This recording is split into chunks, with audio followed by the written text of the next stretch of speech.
Assalamualaikum warahmatullahi wabarakatuh. Ya, kali ini saya mengajak untuk kita berdiskusi sharing mengenai kapankah kita siap untuk resign. Ya. Ini khusus untuk sahabat-sahabat yang sekarang berprofesi sebagai karyawan, baik itu di institusi swasta maupun di pemerintahan misalkan. Pertanyaan ini mungkin agak jarang kita kemukakan kepada diri kita sendiri ya. Ya, ini saya pun juga mengalaminya. Saya selama 18 tahun berkarya di sebuah bank swasta. Itu sangat jarang saya memikirkan kapan sebetulnya saya itu siap untuk pensiun ya. Dan ini juga dialami oleh beberapa kawan-kawan saya, satu tim misalkan itu. Rasanya juga di dalam keseharian kita jarang sekali membicarakan tentang yang namanya kapan kita pensiunnya. Nah, pada umumnya pembicaraan pensiun ataupun hal yang kita pandang itu sebetulnya penting ya, karena kan pensiun itu kan hanya masalah waktu saja kan. Nah, itu biasanya kita terjadi pada saat misalkan satu tim kita itu sudah menjelang pensiun. Nah, kita biasanya bertanya itu, setelah pensiun apa rencanamu kan begitu ya. Tetapi itu tidak berlaku untuk diri kita yang mungkin masih berapa puluh tahun kita masih masuk ke masa pensiun gitu ya. Sedangkan pada kenyataannya ada 3 kondisi seseorang pensiun ataupun resign dari pekerjaan. Yang pertama itu memang waktunya pensiun. Jadi untuk perusahaan swasta misalkan 55 tahun, 57 tahun, nah ataupun mungkin kalau PNS sudah ya 60 tahun atau 58 tahun ya. Nah, itu aturannya di masing-masing kategori pekerjaan. Tetapi pensiun itu kan memang di masing-masing itu ada batasan ya, batasan maksimum kita bisa berkarya di sana gitu ya. Artinya kita meskipun keinginan kita mau sepanjang hidup itu mau bekerja di sana ya tetap tidak bisa begitu ya. Artinya ada batasan ya, 55 tahun kemudian 57 bisa atau 58 60 ya, itu adalah batas maksimal kita bisa berkarya di sana. Nah, yang kedua itu pensiun ataupun resign yang disebabkan sesuatu yang ya karena terpaksa gitu ya. Terpaksa itu artinya tidak sesuai kehendak kita. Contohnya mungkin nggak seperti ini ya, sekarang pandemi ya. Pandemi banyak perusahaan-perusahaan yang mengalami penurunan omset, kemudian juga banyak juga yang harus tutup ya, merumahkan karyawan ya, mem-PHK dan sebagainya. Nah, itu pensiun yang bagi yang mengalami atau menerima itu sebagai pensiun yang di luar kehendaknya mereka gitu ya. Jadi terpaksa harus pensiun karena kondisi perusahaannya demikian. Yang kondisi yang juga di luar atau seseorang itu tidak menginginkan yaitu jika terjadi pelanggaran ataupun juga sakit keras, itu juga akhirnya yang membuat terjadinya pemutusan hubungan kerja itu juga sangat sering terjadi ya. Itu yang kedua ya. Yang ketiga itu pensiun sesuai keinginan kita. Jadi kita dengan sukarela mengajukan diri untuk pensiun dini, misalkan seperti saya juga pensiun dini di tahun 2015 itu sesuai keinginan saya sendiri gitu. Atau ada yang mengajukan resign ya karena beralih usaha ya, membuka menjadi wirausaha, wira swasta begitu ya. Nah, itu 3 kondisi ya, yang sedikitnya 3 kondisi itu ya. Nomor 1 dan nomor 2 itu adalah tidak sesuai dengan atau di luar kondisi kendali kita ya. artinya sesuatu hal yang di luar kendali kita. Yang nomor 3 tentu ada di bawah kendali kita ya. Nah lalu kalau berada di luar kendali kita, tentu ini seringkali kita tidak mempersiapkannya dengan baik ya, karena tidak ya, kita mungkin masih cinta dengan pekerjaan itu ya, sehingga ketika seperti pandemi ini kan banyak orang yang akhirnya dirumahkan, di PHK dan sebagainya. Akhirnya ya karena tidak siap gitu ya, mereka banyak down. Kemudian juga kalau yang sebelum pandemi mungkin banyak terjadi yang namanya demo-demo yang berkaitan dengan misalkan ada ketidakpuasan ataupun penutupan, kepailitan dan sebagainya. Itu tidak bisa diterima begitu saja ya. Saya mencontohkan satu kejadian kita, karena saya tugasnya dulu adalah di internal kontrol. Saya juga menjadi tim di dalam misalkan kalau ada cabang-cabang yang terpaksa ditutup ya. Nah, saya terlibat di sana untuk karyawan-karyawan yang cabangnya ditutup itu mereka dirumahkan atau kena PHK gitu ya. Dan itu rata-rata mereka melakukan penolakan terhadap keputusan tersebut. Nah, penolakan itu berarti ada sesuatu hal yang memang kita tidak siap terhadap kondisi tersebut ya. Sedangkan ya, kondisi-kondisi yang namanya perusahaan turun naik dan sebagainya itu adalah hal yang lumrah gitu ya. Nah, sebagai karyawan idealnya kita juga harus mempunyai kesiapan ya. Nomor 1, nomor 2 itu sesuatu hal yang tidak kita di luar kendali kita, tapi kita seyogyanya untuk bisa mempersiapkan ya. Kalau yang nomor 3 tentu karena keinginan sendiri, sudah melalui pertimbangan matang ya tentu harusnya juga sudah ada persiapan. Nah, saya ingin berdiskusi dengan teman-teman ataupun sharing ya. Sebetulnya kesiapan apa saja yang harus dilakukan oleh kita sebagai karyawan ya. Yang pertama, sebetulnya kesiapannya kalau menurut saya adalah bahwa kita sudah memikirkan suatu saat kita sewaktu-waktu itu bisa kena namanya PHK, kemudian pengunduran ataupun pensiun. Itu kita memikirkan saja itu sudah bentuk sebagai kesiapan.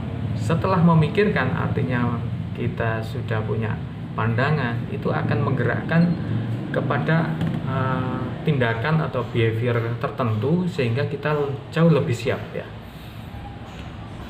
Nah, kalau kita sudah memikirkan bahwa kita mesti siap-siap ya, mungkin ada beberapa kawan yang menyiapkan itu dalam bentuk saving ataupun tabungan ya.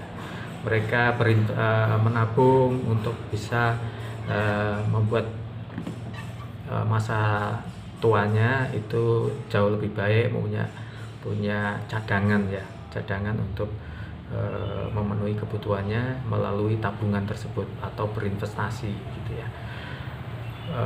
Ada juga yang mungkin kita sudah mempersiapkannya dengan bisnis sampingan misalnya. Nah, ada juga kalau saya, karena saya sudah berada di luar ya, sudah pernah pensiun dini dan sudah melewati tahapan selama 5 tahun ini berada tidak jadi karyawan lagi, saya akhirnya bisa membuat kesimpulan ya, atau membuat istilahnya, kalau ada teman yang berkonsultasi ataupun bertanya kepada saya akan menyarankan begini ya.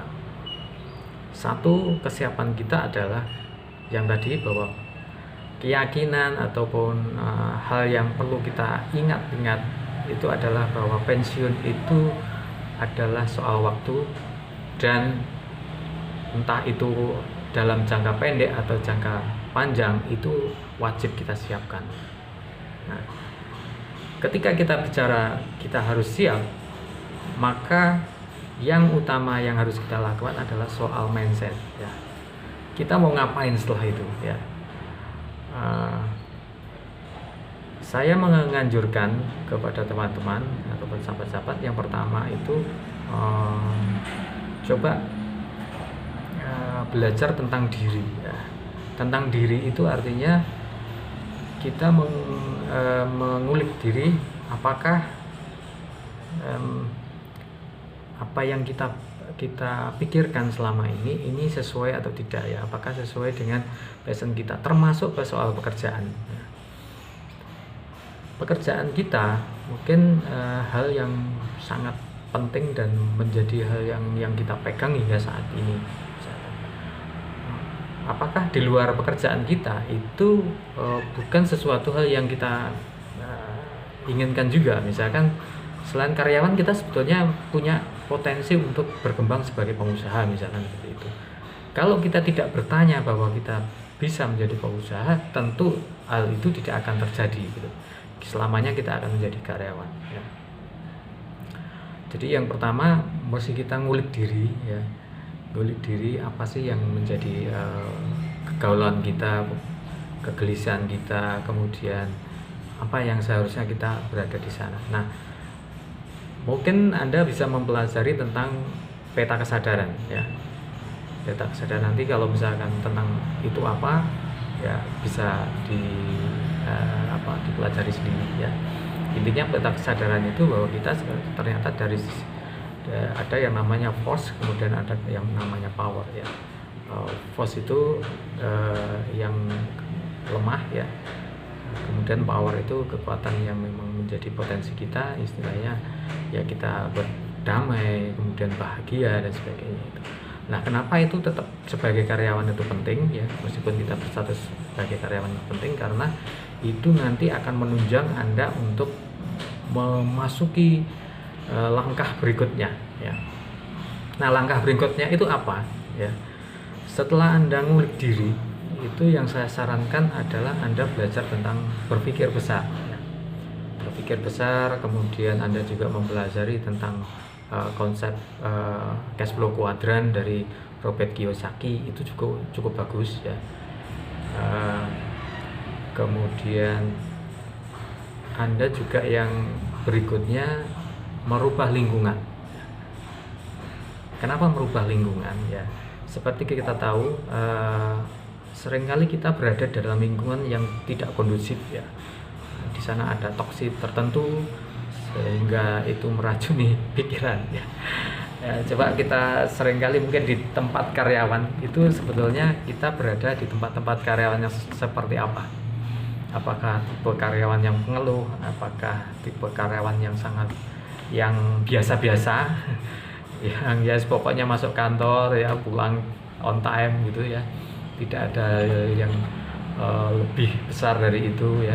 Atau Anda berada di lingkungan rekan-rekan kerja yang positif, yang membangun Anda lebih maju lagi. Nah, kali ini saya juga, kalau kita berada di lingkungan pekerjaan yang seperti itu saja itu membuat kita terpengaruh ya, berarti kita harus berada di lingkungan yang betul, artinya yang kondusif ya. Kalau selama ini Anda berada di lingkungan karyawan saja, coba beralih ke lingkungan yang lain ya. Cara masuknya seperti apa? Yang paling gampang adalah ikut suatu mentoring. Itu nanti Anda akan bukan hanya ketemu ilmu, tetapi juga yang lebih jauh lebih besar adalah ketemu energi baru. Yang kedua adalah ketemu komunitas yang baru.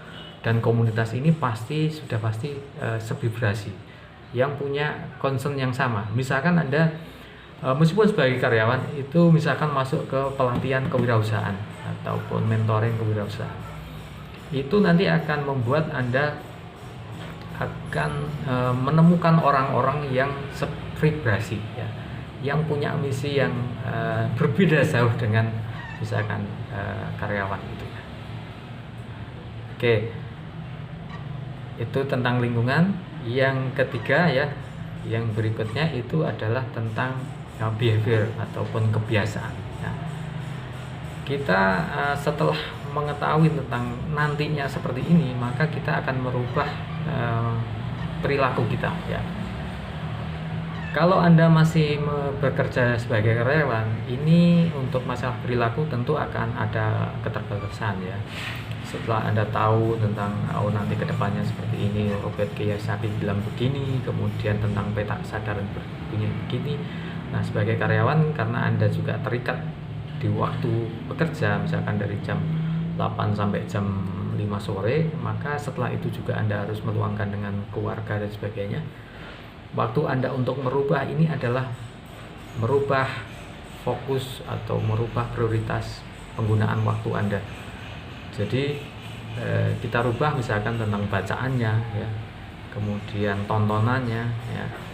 Ya mungkin kalau biasanya membaca ya atau WhatsApp ngepoin status WhatsAppnya teman-teman ya, mungkin Anda mengalihkan waktu Anda itu menjadi misalkan belajar tentang sesuatu di YouTube misalkan, kemudian bacaannya juga berbeda, itu merubah perilaku ya.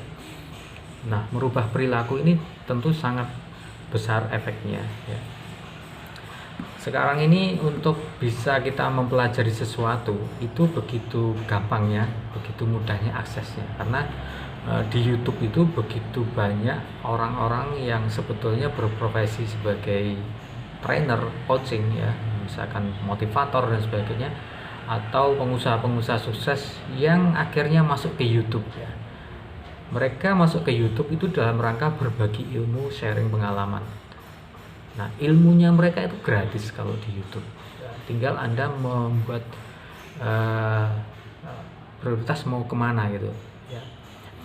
Ingat, waktu kita itu sebetulnya kita tidak bisa melakukan beberapa pekerjaan itu dalam satu waktu. Contohnya ini misalkan saya sekarang lagi merekam video ini, saya tidak bisa sambil membaca buku tentunya. Oleh karena itu penetapan prioritas ini, prioritas waktu Anda mau dipakai apa, itu menjadi sangat penting.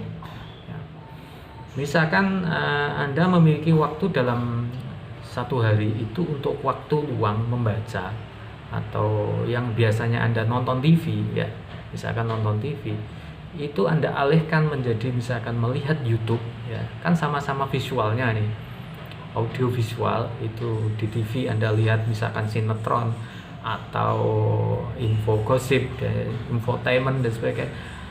Kita alihkan menjadi misalkan Anda belajar tentang sesuatu, misalkan lihat YouTube-nya Bang Mas Jaya Setiabudi atau Mas Arli Kurnia. Banyak sekali motivator ataupun orang-orang hebat yang mau berbagi di YouTube. Kita manfaatkan itu sehingga waktu kita akan jauh lebih bermanfaat. Nah, ini merubah behavior ya. Kemudian berikutnya tentu Anda juga harus mempunyai yang namanya belief ya. Artinya keyakinan bahwa misalkan ya, keyakinan ini contohnya misalkan Anda mesti men-challenge ya keyakinan Anda. Misalkan contohnya begini, saya ini, pekerjaan saya ini adalah merupakan pekerjaan terbaik saya. Nah, ini mungkin Anda bisa challenge saat ini gitu ya. Apakah betul pekerjaan itu menjadi pekerjaan saya saat ini? Kemudian misalkan Anda juga punya belief, misalkan jadi pengusaha itu sulit ya, modalnya mesti besar ya, seperti itu adalah belief yang mesti Anda challenge. Apakah betul begitu? Nah, karena pada kenyataannya tidak selalu begitu ya. Nah, Anda challenge itu artinya mempertanyakan kembali belief yang ada di pikiran Anda, apakah memang sesuai dengan yang Anda pikirkan ya. Merubah belief ini juga memiliki hal yang sangat besar. Jadi tahapan yang tadi misalkan merubah lingkungan, kemudian merubah behavior, ini adalah tahapan-tahapan yang istilahnya harus Anda lakukan ya. Merubah lingkungan, merubah behavior, merubah belief ya. Kemudian merubah skill. Nah, merubah skill ataupun menambah skill ini juga penting. Jadi misalkan Anda memutuskan untuk oke, nanti setelah ini saya akan belajar tentang berjualan misalkan, atau ilmu marketing ya. Ini skill yang harus Anda dapatkan misalkan. Karena menyadari bahwa nanti setelah saya pensiun itu saya ujung-ujungnya juga akan masuk ke dunia bisnis misalkan seperti itu. Nah, ini skill ini yang harus kita dapatkan ya. Anda harus meluangkan waktu, membagi waktu Anda begitu baiknya, sehingga menambah skill, menambah wawasan, menambah ilmu, kemudian membuat skill artinya kita memang berlatih di sana ya. Ada beberapa orang karyawan yang akhirnya meskipun masih berstatus sebagai karyawan itu bekerja mempunyai bisnis sambilan ya, atau sampingan. Nah, ini bagus nih untuk melatih bahwa skill mereka akan terasa gitu. Tapi konsepnya mesti didapatkan dulu, yaitu tentang misalkan tadi bahwa bisnis itu tidak harus selalu modal besar, kemudian kalau kita bisa pakai sistem online ya berarti online. Jadi kita kuasai dulu tentang wawasannya, kemudian skillnya kita perdalam lagi ya. Berikutnya tentu yang berkaitan dengan misalkan Anda yang berkaitan spiritualisme ya. Jadi mestinya Anda sudah memasrahkan tentang konsep ini ke depannya kita itu mau seperti apa gitu ya. Oke, demikian, mudah-mudahan bermanfaat. Terima kasih. Assalamualaikum warahmatullahi wabarakatuh.